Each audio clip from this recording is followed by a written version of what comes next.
All of you, today we are going to start our chapter 11 भाग्य विधाता कौन, जो कि स्वेट मार्टन जी द्वारा लिखा गया है।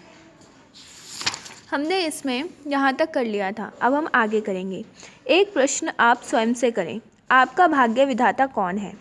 जब आप इस प्रश्न पर गंभीरतापूर्वक विचार करेंगे तो आपके अलावा दूसरा व्यक्ति ना होगा। अगर आपसे कोई पूछे, अगर आप अपने आप से एक प्रश्न पूछे कि आपका भाग्य विधाता कौन है, और आप जब अच्छे से इसको गंभीरतापूर्वक इस प्रश्न को लेंगे तो आपको पता चलेगा कि दूसरा व्यक्ति कोई नहीं है, आप खुद हैं आपके भाग्य विधाता। तब उसका अर्थ यह रहा कि आप अपना भाग्य स्वयं बना या बिगाड़ सकते हैं। तो इसका अर्थ क्या है, इसका मतलब क्या है कि आप अपना भाग्य खुद बना भी सकते हैं और बिगाड़ भी सकते हैं। सब कुछ आपके हाथ में है और इस बात से कौन इनकार कर सकता है। सब कुछ आपके हाथ में है, आपको पता है कि आपको क्या करना है क्या नहीं करना है। ये सब कुछ आपके हाथ में है कि आपको अपना भाग्य बनाना है या बिगाड़ना है। कि हम जो कुछ भी हैं या जिस किसी की भी दशा से गुजर रहे हैं, वह सब हमारे कार्यों का ही परिणाम है। सोचिएगा ज़रा, जो कुछ भी आप अभी कर रहे हैं या जिस भी समय से गुजर रहे हैं, ये सब आपके कार्यों का ही परिणाम है। आप स्वयं अपनी वर्तमान दशा या हालत के लिए जिम्मेदार हैं।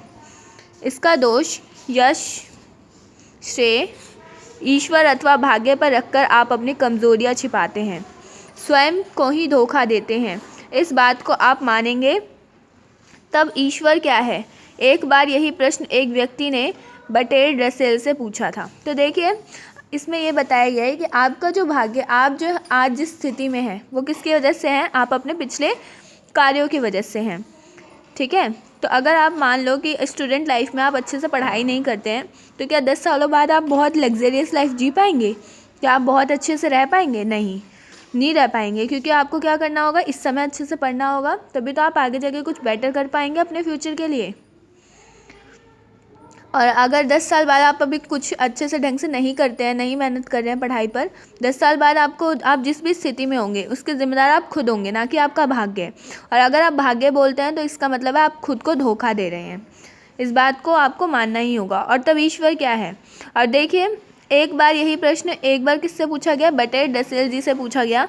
रसेल का जवाब था, मन को शक्ति देने वाली इस आध्यात्मिक कल्पना का नाम ईश्वर है। जो मन को शक्ति देता है, जो अध्यात्म का नाम है, धर्म का नाम है, ये एक कल्पना है, आध्यात्मिक कल्पना है हमारी कि कोई ईश्वर है। ठीक है, ईश्वर का नाम लेकर उस पर विश्वास कर हम मन में शक्ति का एकीकरण कर कार्यरत होते हैं।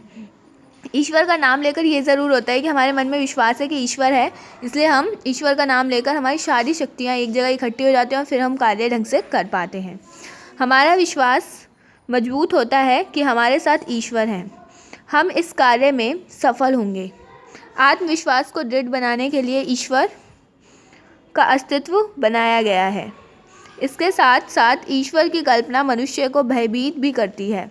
एकांत में भी मनुष्य कोई पाप या गलत काम ना कर सके, इस आधार पर उसे सर्वव्यापी, सर्वद्रष्टा बतलाया गया है। कण कण में उसका निवास माना गया है। तो देखिए, ईश्वर का जो नाम है वो इसलिए बनाया गया है, या इसलिए ये हमारी कल्पना में है अब तक, क्योंकि ये हमें क्या देते हैं, हमें आत्मविश्वास से भर देते हैं।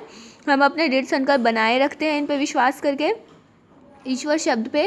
और ये जो ईश्वर शब्द एक कल्पना है, इससे लोग भयभीत भी होते हैं, डरते भी हैं कि अगर वो सबसे छिपकर भी कोई गलत काम कर रहे हैं तो वो ईश्वर की नज़र में ही है, क्योंकि ईश्वर क्या है, सर्वव्यापी है, सब जगह है और सबको देख सकता है ना।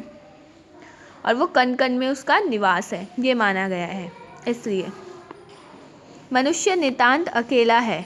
कोई पाप कर रहा है, अपने एकांत पर उसे पूरा विश्वास है कि कोई नहीं देख रहा है।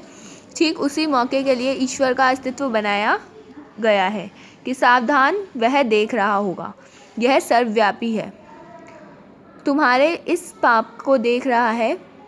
मनुष्य को एकांत में भी कूपमार्ग पर जाने से रोकने के लिए यह सिद्धांत है। ये जो ईश्वर का सिद्धांत है इसलिए बनाया गया है क्योंकि मनुष्य तो अकेला ही है। अगर वो सबसे छिप रहा है और कोई भी कुछ भी काम कर रहा है तो वो अकेला ही है ना, सबसे छिप के कर रहा है तो।